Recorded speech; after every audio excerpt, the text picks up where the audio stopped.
নমস্কাৰ সন্মানীয় ছাৰ বাইদেউসকল, আপোনালোক সকলোকে মই মোৰ ইউটিউব চেনেল অনন্ত স্পাৰ্কলৈ স্বাগতম জনাইছোঁ। ৩ অক্টোবৰ ২০২৩ তাৰিখৰ পৰা শিক্ষা সেতু এপৰ জৰিয়তে শিক্ষক ছাত্ৰ-ছাত্ৰীসকলৰ অনলাইন এটেণ্ডেঞ্চ স্পেচিয়েলি মনিটৰিং কৰা হৈ আছে। সেয়ে আমি সকলোৱে সময়মতে কোনো ধৰণৰ ভুল নোহোৱাকৈ এই প্ৰচেছটো কৰিব লাগিব। আৰু যিহেতু এতিয়াৰ পৰা আমি অনলাইনতে এটেণ্ডেঞ্চ দিব লাগিব, গতিকে আমি ল'বলগীয়া ছুটি যেনে কেজুৱেল লিভ, মেডিকেল লিভ আদিও অনলাইনতে দিব লাগিব।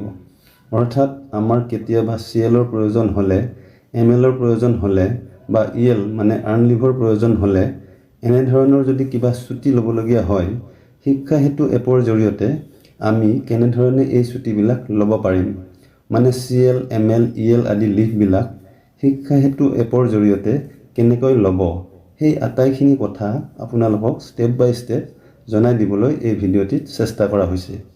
ভিডিঅ'টি শেষলৈকে চাব আৰু চেনেলটো ছাবস্ক্ৰাইব কৰিব, যাতে এনেধৰণৰ ইনফৰ্মেটিভ আপকামিং ভিডিঅ' আপোনালোকে পাই থাকে। তেনেহ'লে আহক ভিডিঅ'টিলৈ আগবাঢ়োঁ। প্ৰথমতে আমি শিক্ষা সেতু এপটো অ'পেন কৰি ল'ব লাগিব। অ'পেন কৰাৰ পিছত ইয়াত টোটেল 7টা অপশ্যন দেখিবলৈ পাব। এইকেইটা হৈছে staff enrolment, staff attendance, student enrolment, student attendance, leaves, school location আৰু লগআউট। যিহেতু আজিৰ ভিডিঅ'টিৰ মূল উদ্দেশ্য হৈছে আমি কেনেদৰে এই এপৰ জৰিয়তে লিভ ল'ব পাৰিম, সেয়ে আমি লিভ অপশ্যনটোত ক্লিক কৰি আগবাঢ়ি যাম। লিভ অপশ্যনত ক্লিক কৰাৰ পিছত নতুন পেজ এখন খোল খাব। ইয়াত আপোনালোকে দেখিছে ষ্টুডেণ্ট বুলি লিখা আছে। ইয়াত ক্লিক কৰিলে দুটা অপশ্যন দেখিবলৈ পাব, ষ্টুডেণ্ট আৰু ষ্টাফ।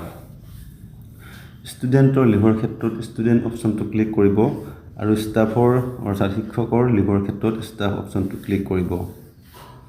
যিহেতু আমাৰ টিচাৰসকলৰ বাবে লিভৰ প্ৰয়োজন, সেয়ে ষ্টাফ অপশ্যনত ক্লিক কৰি দিব। আমি এতিয়া ষ্টাফ অপশ্যনত ক্লিক কৰি দিম। কিন্তু কি আহিছে এতিয়া, এপ্লাইড লিভছ আৰ এমটি লিখা আছে। তাৰমানে এনেকৈ নহ'ব, ইয়াৰ ওপৰত যিটো লিভছ আছে, তাত যিটো লিভছৰ তলত যিটো প্লাছ বাটন আছে, তাত আমি ক্লিক কৰিব লাগিব। ক্লিক কৰাৰ পিছত পাৰ্মিশ্যন বিচাৰিব, অনলি দিছ টাইম বুলি দি দিব। তাৰপিছত এখন নতুন পেজ খোল খাব। ইয়াতে প্ৰথম অপশ্যনতে আছে ইউজাৰ টাইপ। আমি প্ৰথমতে ষ্টুডেণ্টটো আমি ষ্টাফ কৰি ল'ম। ষ্টাফ কৰাৰ পিছতে 2 নম্বৰত আহিব চিলেক্ট ষ্টাফ, অৰ্থাৎ স্কুলৰ যিমান কেইজন শিক্ষক আছে তেওঁলোকৰ নামবিলাক ইয়াতে আহিব। আৰু যিজন শিক্ষকৰ বাবে CL বা ছুটি লাগে তেওঁ নিজৰ নামটো ইয়াতে চিলেক্ট কৰিব। চিলেক্ট কৰাৰ পিছত ইয়াতে আহিব 3 number option leave from date, অৰ্থাৎ কোন তাৰিখৰ পৰা লিভ লাগে, যেনিবা 6 অক্টোবৰৰ পৰা লাগে। তাৰপিছত অ'কে কৰি দিব। নেক্সট আহিব লিভ টু ডেট, অৰ্থাৎ কিমান তাৰিখলৈকে লাগে। তো ইয়াতে আমি দিলোঁ 7 তাৰিখ, অৰ্থাৎ 2 দিনৰ ছুটি লাগে। ইয়াতে অ'কে কৰি দিলোঁ। অ'কে কৰি দিয়াৰ পিছত আহিব এতিয়া লিভ টাইপ, মানে কেনেধৰণৰ আপোনাক ছুটি লাগে। ইয়াতে 3টা অপশ্যন আহিব, CL, ML, OD।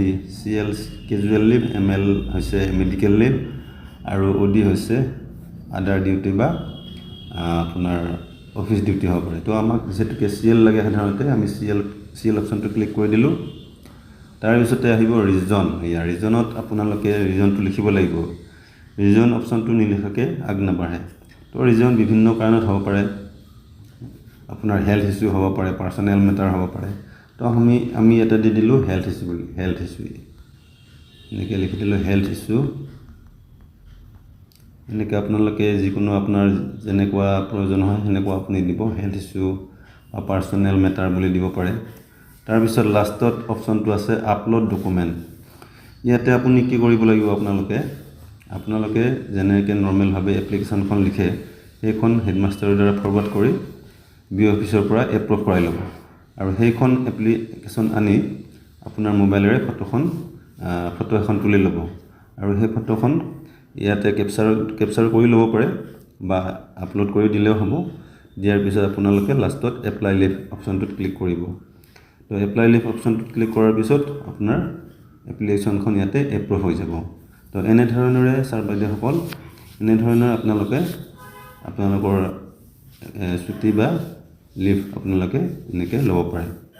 Thank U for ৱাটছিং sir বাইদেউসকল। আপোনালোকে যদিহে মোৰ ভিডিঅ'টিৰ পৰা উপকৃত হৈছে বুলি ভাবে তেতিয়াহ'লে ভিডিঅ'টি লাইক কৰিব আৰু শ্বেয়াৰ কৰিব।